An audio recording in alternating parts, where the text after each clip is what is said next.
नमस्कार, मैं हूं दीपक चौरसिया। रात के 9 बजे हैं और वक्त है खोज खबर का। खोज खबर में आज आपको दिखाएंगे अयोध्या में राम मंदिर के राह की एक और अड़चन दूर हो गई है।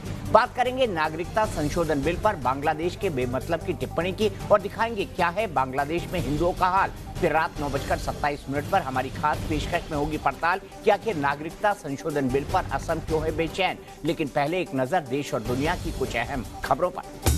पहाड़ों पर बर्फबारी से बड़ी ठंड, शिमला में हुई ताजा बर्फबारी, चारों तरफ बिछी बर्फ की चादर। हिमाचल प्रदेश के कुल्लू में भी बर्फ का कब्जा, ताजा बर्फबारी से दिखा खूबसूरत नजारा, चारों तरफ बर्फ ही बर्फ। हिमाचल के मंडी में सड़क पर जमी बर्फ की मोटी परत, गाड़ी चलाने वालों को हो रही है परेशानी। उत्तराखंड के चमोली में भारी बर्फबारी, पहाड़ों पर बदला मौसम, घरों और सड़कों पर बिछी बर्फ की चादर।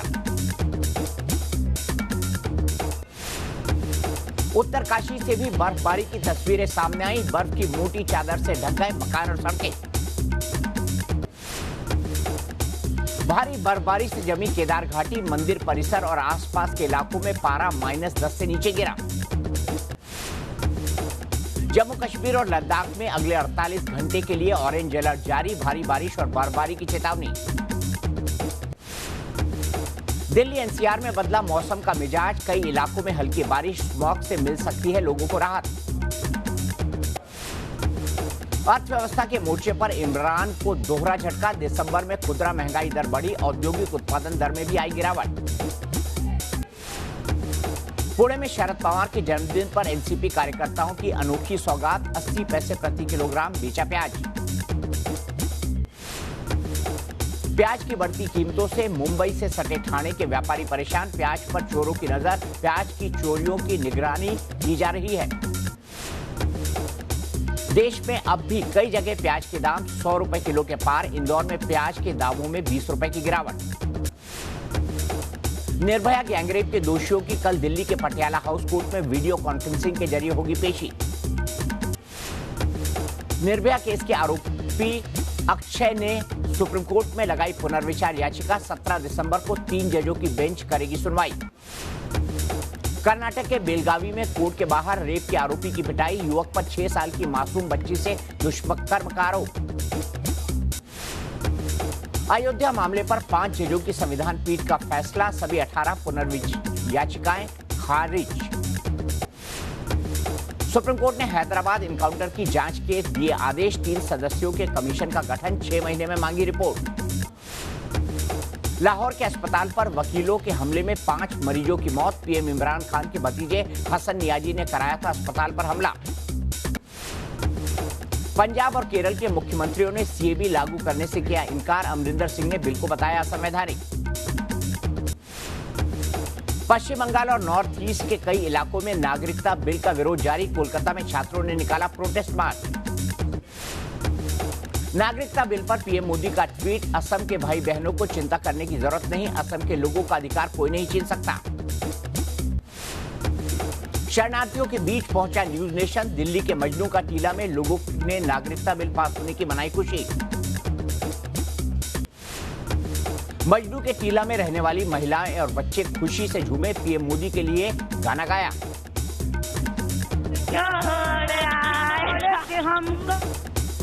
पाकिस्तानी हिंदू महिला ने नवजात बच्ची का नाम रखा नागरिकता, कहा भारतवासी होने की पहचान मिलेगी। उद्धव मंत्रिमंडल में विभागों का बंटवारा, गृह और शहरी विकास शिवसेना को, एनसीपी को वित्त, कांग्रेस को मिला ऊर्जा और राजस्व मंत्रालय। धनबाद की रैली से पीएम मोदी का कांग्रेस पर वार, कहा नागरिकता बिल पर लोगों को भड़का रही है कांग्रेस। झारखंड में तीसरे दौर के मतदान में भी दिखा जबरदस्त उत्साह, 61% से ज्यादा हुआ मतदान। रांची में क्रिकेटर महेंद्र सिंह धोनी ने पत्नी के साथ किया मतदान, फैंस के साथ खिंचवाई सेल्फी। राज्यसभा सांसद विनय कटियार को मिली जान से मारने की धमकी, दिल्ली के नॉर्थ एवेन्यू थाने में एफआईआर दर्ज। नागपुर में सरकारी अस्पताल का छज्जा गिरा, 1 की मौत, 2 घायल, राहत बचाव का काम जारी। सुपरस्टार रजनीकांत का 70वां जन्मदिन, चेन्नई के फैंस ने की पूजा, उतारी आरती। दबंग 3 के गाने मुन्ना बदनाम हुआ पर सलमान का डांस फैंस की डिमांड पर थिरकते नजर आए। सोनाक्षी सिन्हा ने इंस्टाग्राम पर शेयर किया वीडियो, मुन्ना बदनाम हुआ सॉन्ग पर जमकर किया डांस।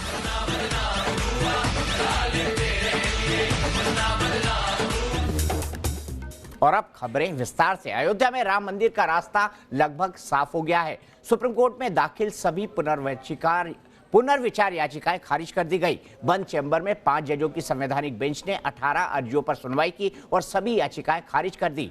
इसी मामले में 9 याचिकाएं पक्षकार की ओर से जबकि 9 अन्य याचिकाकर्ता की ओर से लगाई गई थी। फैसले के खिलाफ पहली पुनर्विचार याचिका दाखिल करने वाले जमीयत उलेमाए हिंद ने कहा है कि वर्किंग कमेटी की बैठक में अगला प्लान तय होगा, क्योंकि याचिका खारिज होने के बाद क्यूरेटिव पिटीशन का विकल्प अभी भी खुला है। आपको बता दें कि देश के सबसे बड़े विवाद में 9 नवंबर को ऐतिहासिक फैसला आया था। सुप्रीम कोर्ट ने अपने फैसले में कहा था कि विवादित जमीन पर रामलला विराजमान का हक है और मुस्लिम पक्ष को 5 एकड़ जमीन कहीं और मिले।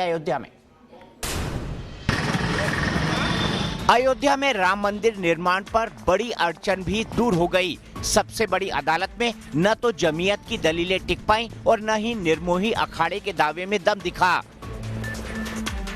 अयोध्या मामले में दाखिल पुनर्विचार याचिकाओं पर सुनवाई के लिए सुप्रीम कोर्ट की संवैधानिक बेंच का फैसला आ गया। Chief justice एस.ए. बोबड़े की अध्यक्षता वाली 5 जजों की संविधान पीठ ने 18 याचिकाओं को खारिज कर दिया। 9 नवंबर के फैसले के खिलाफ 9 पुनर्विचार याचिकाएं दाखिल की गई थी, जबकि 5 पुनर्विचार याचिकाएं गैर पक्षकारों की तरफ से डाली गई थी, जिन्हें all India Muslim personal law board का समर्थन हासिल था। निर्मोही अखाड़े ने अपनी याचिका में ट्रस्ट में भूमिका तय करने की मांग की थी। चीफ जस्टिस ऑफ इंडिया बनने के बाद जस्टिस एस.ए. बोबड़े का अयोध्या पर पहला बड़ा फैसला आया है। बंद चैम्बर में 50 मिनट तक सुनवाई चली। अपने फैसले में सुप्रीम कोर्ट की संवैधानिक पीठ ने कहा कि हमने पुनर्विचार याचिकाओं और उससे जुड़े दूसरे पेपर पर गौर किया। हमें कोई आधार नजर नहीं आता कि ओपन कोर्ट में सुनवाई की जरूरत हो, लिहाजा याचिकाएं खारिज।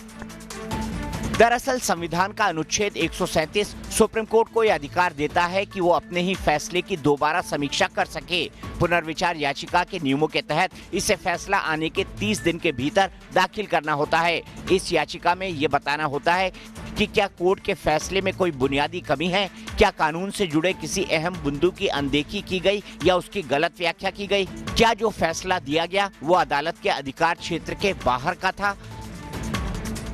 पुनर्विचार याचिका यानी रिव्यू पिटीशन के खारिज हो जाने के बाद भी याचिकाकर्ता के पास एक और मौका रहता है, जिसे क्यूरेटिव पिटीशन कहा जाता है। अयोध्या केस से जुड़े हिंदू महासभा के वकील विष्णु शंकर जैन कहते हैं कि अभी क्यूरेटिव पिटीशन के रास्ते खुले हुए हैं। क्या अब ये माना जाए कि कोर्ट में इस केस को लेकर के विराम लग गया है या फिर क्यूरेटिव पिटीशन भी दाखिल हो सकती है हिंदू पक्ष की तरफ से? क्यूरेटिव पिटीशन दाखिल करने का भी ऑप्शन है। अगर मुस्लिम समाज चाहेगा तो क्यूरेटिव पिटीशन भी फाइल कर सकते हैं। क्या हिंदू पक्ष क्यूरेटिव पिटीशन फाइल करने पर समाज क्यूरेटिव पिटीशन फाइल करेगा तो हम उस पर विचार करेंगे कि हमें क्या करना है, आगे हमारी क्या लीगल स्ट्रेटेजी रहेगी। 40 दिनों तक लगातार सुनवाई के बाद देश के सबसे बड़े मुकदमे का फैसला 9 नवंबर को आया था, जिसमें 2.77 एकड़ विवादित जमीन रामलला विराजमान को सौंपी गई, जबकि मुस्लिम पक्ष को 5 एकड़ जमीन अलग से देने का फैसला किया गया था। उसी फैसले के खिलाफ पहली पुनर्विचार याचिका जमीयत उलेमाए हिंद ने दाखिल की थी। उन्होंने दलील दी थी कि इस फैसले में कई त्रुटियां हैं और संविधान के अनुच्छेद 137 के तहत इसके खिलाफ पुनर्विचार याचिका दाखिल की जा सकती है। याचिका के साथ अदालत में 217 पन्नों के दस्तावेज भी पेश किए गए थे। बगैर वर्किंग कमेटी के फैसले के कोई कदम हमने पहले भी नहीं उठाया और बाद में भी नहीं उठाएंगे। मैं साफ शब्दों में कहना चाहता हूं कि जो है सुप्रीम कोर्ट ने, केंद्र सरकार ने जो भी डिसीजन लिया उस पर अमल करे। कल भी हम कह रहे थे, आज भी कह रहे थे और 9 तारीख को भी कहा है। मगर अयोध्या पार्ट 2 की कानूनी लड़ाई में मुस्लिम पक्षकारों की दलीलें टिक नहीं पाईं। तो विष्णु शंकर जैन का ये कहना है कि अभी इस मामले में क्यूरेटिव पिटीशन का विकल्प बचा है और अगर मुस्लिम पक्ष की तरफ से क्यूरेटिव पिटीशन फाइल होती है तो फिर हिंदू पक्ष भी क्यूरेटिव पिटीशन दाखिल करने पर विचार करेगा। बहरहाल बड़ी खबर यह है कि सभी 18 पुनर्विचार अर्जी को सुप्रीम कोर्ट ने खारिज कर दिया है और इसका मतलब साफ है कि अब इस मामले को लेकर ओपन कोर्ट में सुनवाई नहीं होगी। 6 दिसंबर की सुबह जैसे ही देश को खबर मिली कि हैदराबाद पुलिस ने दिशा के चारों आरोपियों को मार गिराया तो ग्राउंड जीरो से लेकर पूरे देश में हलचल तेज हो गई। पुलिस कर्मियों पर फूल बरसाए गए थे। ऑन द स्पॉट फैसले पर जश्न का दौर चला, मगर देश की सबसे बड़ी अदालत में उसी इनकाउंटर पर तेलंगाना पुलिस से सवाल जवाब हुआ। आज सुनवाई के दौरान चीफ जस्टिस एस.ए. बोबड़े ने कहा कि लोगों को सच जानने का अधिकार है। आखिर क्या वजह रही कि पुलिस को गोली चलाने की नौबत आन पड़ी? सुप्रीम कोर्ट ने पूरे मामले की जांच के लिए 3 सदस्यीय जांच आयोग का गठन किया है। सुप्रीम कोर्ट ने कहा है कि इस एनकाउंटर की निष्पक्ष जांच हो। हैदराबाद पुलिस के ऑन द स्पॉट एक्शन ने उसे जांच के घेरे में लाकर खड़ा कर दिया। क्राइम स्पॉट पर एनकाउंटर के 15 मिनट पहले क्या हुआ था? कैसे आरोपियों पर गोली चलाने के लिए पुलिस को मजबूर होना पड़ा? क्या हैदराबाद पुलिस किसी दबाव में थी? इसी तरह के तमाम रहस्यों से पर्दा उठाने की तैयारी शुरू हो गई है। इसके लिए सुप्रीम कोर्ट ने 3 सदस्यीय जांच आयोग का गठन किया है। इसके साथ ही सुप्रीम कोर्ट ने हाई कोर्ट और एनएचआरसी की जांच पर रोक लगा दी है। आयोग में बॉम्बे हाई कोर्ट की रिटायर्ड जज रेखा बलदोटा और सीबीआई के पूर्व निदेशक डी.आर. कार्तिकेयन शामिल हैं। ये जांच आयोग 6 महीने में अपनी रिपोर्ट सौंपेगा। दरअसल सुप्रीम कोर्ट में हैदराबाद एनकाउंटर पर सुनवाई हुई। सुनवाई के दौरान जस्टिस एस.ए. बोबड़े ने तेलंगाना पुलिस से जवाब तलब किया। सुप्रीम कोर्ट ने कहा कि एनकाउंटर की जांच के आदेश देते हैं। अदालत ने कहा कि जांच कमीशन का गठन हो और मामले की निष्पक्ष जांच हो। इसके बाद सुप्रीम कोर्ट ने पूछा कि एनकाउंटर के दौरान क्या कोई पुलिस वाला घायल हुआ? सख्त टिप्पणी करते हुए पीठ ने कहा कि इस मामलों में आरोपियों के खिलाफ ट्रायल का कोई मतलब नहीं रह जाएगा। चारों आरोपी अब मर चुके हैं। आरोपी अब अपने केस की पैरवी नहीं कर सकते। अब सिर्फ पुलिस है जो अपने सबूत रखेगी। पुलिस के गवाहों से सवाल कौन करेगा? यह मुकदमा होगा या मजाक? इस मामले में तेलंगाना पुलिस की तरफ से वरिष्ठ वकील मुकुल रोहतगी पैरवी कर रहे थे। उन्होंने कोर्ट के सामने दलीलें पेश की। 6 दिसंबर को एनकाउंटर के सवालों पर मुकुल रोहतगी ने दलीलें रखी कि आरोपियों के हमले में 2 पुलिस वाले घायल हुए। पुलिस वालों की पिस्टल छीनकर आरोपियों ने फायरिंग की। पुलिस ने आत्मरक्षा में गोली चलाई। इसके अलावा मुकुल रोहतगी ने 27 नवंबर वाली उस सीसीटीवी फुटेज का जिक्र किया जिसमें आरोपी कैमरे में कैद हुए थे और गैंगरेप मर्डर केस की जांच में वो तस्वीरें अहम कड़ी हैं। सुप्रीम कोर्ट में मुकुल रोहतगी ने बताया कि इस गुनाह में चारों की भूमिका को लेकर कोई संदेह नहीं है। सीसीटीवी कैमरे में सब कुछ रिकॉर्ड हुआ है। एक आरोपी महिला की स्कूटी चलाता हुआ दिखा है। एक आरोपी पेट्रोल खरीदते हुए सीसीटीवी में कैद हुआ है। मुकुल रोहतगी ने ये भी कहा कि कमिश्नर रैंक के अफसर मामले को देख रहे हैं। दरअसल सुप्रीम कोर्ट में हैदराबाद एनकाउंटर पर 3 याचिका दाखिल की गई। 3 याचिकाकर्ताओं में से एक वकील एम.एल. शर्मा ने मारे गए 4 आरोपियों के परिवार को मुआवजा देने की मांग की है। 6 दिसंबर को हैदराबाद पुलिस महिला डॉक्टर गैंगरेप केस के 4 आरोपियों को उसी स्पॉट पर लेकर गई थी जहां महिला डॉक्टर की अधजली लाश मिली थी। 6 दिसंबर को तेलंगाना पुलिस ने दावा किया था कि 2 आरोपी पुलिस के हथियार छीनकर भागने की फिराक में थे। इस दौरान मुठभेड़ में 4 आरोपी मारे गए जबकि 2 पुलिसकर्मी जख्मी हुए थे। इसके बाद मानवाधिकार आयोग की टीम ने मौका वारदात का मुआयना भी किया। हाल में राज्य सरकार ने एनकाउंटर की जांच के लिए एक एसआईटी का गठन किया है। इससे पहले 8 दिसंबर को पहली बार तेलंगाना हाई कोर्ट में एनकाउंटर पर सुनवाई हुई थी जिसमें एनकाउंटर को संदिग्ध बताया गया था। तेलंगाना हाई कोर्ट ने सभी आरोपियों के शव 13 दिसंबर तक सुरक्षित रखने के आदेश दिए थे। अब बात नागरिकता संशोधन बिल की। संसद की मोहर लगने के बाद बांग्लादेश, पाकिस्तान और अफगानिस्तान से आए अल्पसंख्यक शरणार्थियों को नई आजादी मिली है। उन्हें नागरिकता मिलने का रास्ता साफ हो गया है। मगर भारत के सबसे करीबी दोस्त रहे बांग्लादेश के विदेश मंत्री कुछ ज्यादा ही भावनाओं में बह गए। उन्हें लगता है कि बांग्लादेश में अल्पसंख्यक महफूज हैं। खैर, उनका देश है, वो कुछ भी दावा कर सकते हैं, लेकिन अचानक भारत दौरा रद्द कर उन्होंने कई सवालों को जन्म दे दिया। विवाद बढ़ा तो ढाका से सफाई भी आई। जब तक शेख मुजीबुर रहमान थे सब ठीक चला। जैसे ही शेख मुजीबुर रहमान की सरकार गई, एक अंधे कानून की तरह वहां की धार्मिक लघुमतियों पर अत्याचार हुए। मान्यवर, मैं आपको बताता हूं कि ढेर सारे बांग्लादेशी हिंदुओं को यहां शरण में आना पड़ा। छोटे ग्राम का केवेले धाम में अक्टूबर 1990 में हमला किया, जिसमें 300 घरों को आग लगा दी। एक बार 200 हिंदू महिलाओं के साथ सामूहिक जघन्य अपराध किया और उस दिन 2 अक्टूबर जब देश का आजादी मिला तब धर्म नागरिकता संशोधन विधेयक पर संसद की महाबहस पर बांग्लादेश की भी नजरें टिकी थी और विधेयक पर मुहर लगते ही बांग्लादेश सरकार की पहली टिप्पणी भी सामने आ गई। विदेश मंत्री डॉक्टर AK अब्दुल मोमेन के बयान के कई मतलब निकाले जाने लगे।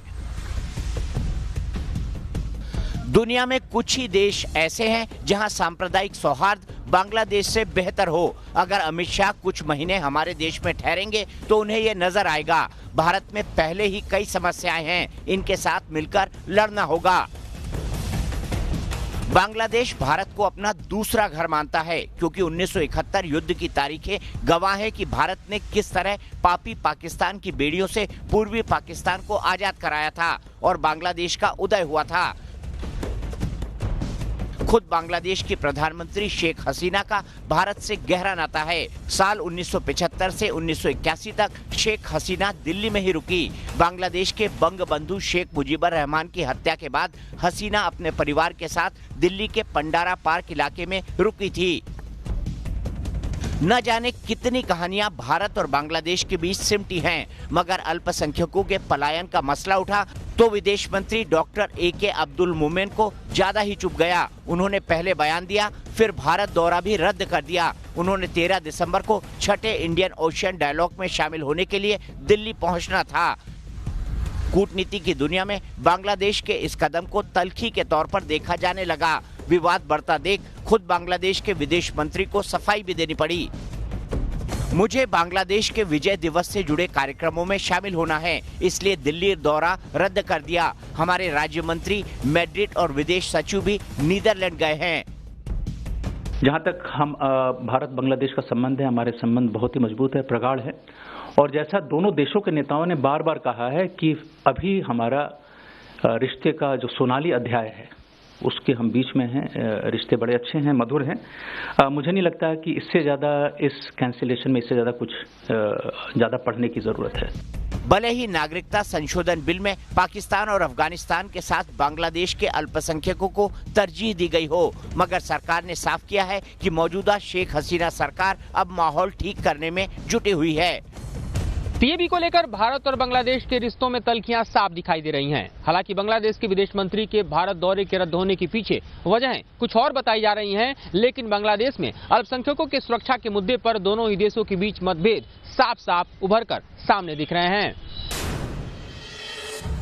भारत के दोस्त बांग्लादेश में अल्पसंख्यक सुरक्षित रहें, इसके लिए शेख हसीना सरकार ने कई कदम भी उठाए हैं, मगर बांग्लादेश में कई कट्टरपंथी संगठन ऐसे हैं जो हिंदू आबादी को टारगेट करते हैं और ये बड़ी चुनौती है। आइए आपको बांग्लादेश में हिंदू आबादी का रिकॉर्ड दिखाते हैं, जिससे साफ पता चलता है कि बांग्लादेश में हिंदुओं की आबादी घटी है। माइनॉरिटी राइट्स ग्रुप इंटरनेशनल की रिपोर्ट में दावा किया गया है कि साल 1971 में जहां हिंदुओं की आबादी 13.5% थी, वो 2011 में घटकर मात्र 8% तक पहुंच गई है। 1971 के बाद 10 साल में हिंदुओं की आबादी में 1% से ज्यादा की गिरावट आई और आंकड़ा लगातार लुढ़कता गया। जाहिर है जब बांग्लादेशी हिंदुओं पर खतरा मंडराएगा तो वो भारत की तरफ रुख करेंगे। इसको लेकर संसद में गृह मंत्रालय ने अपनी जानकारी दी है। 14 जुलाई 2004 को तत्कालीन गृह राज्य मंत्री श्री प्रकाश जायसवाल ने बताया कि भारत में 1 करोड़ 20 लाख बांग्लादेशी मौजूद हैं, जिसमें हिंदू और मुसलमान दोनों हैं। 16 नवंबर 2016 को संसद में एक नई रिपोर्ट रखी गई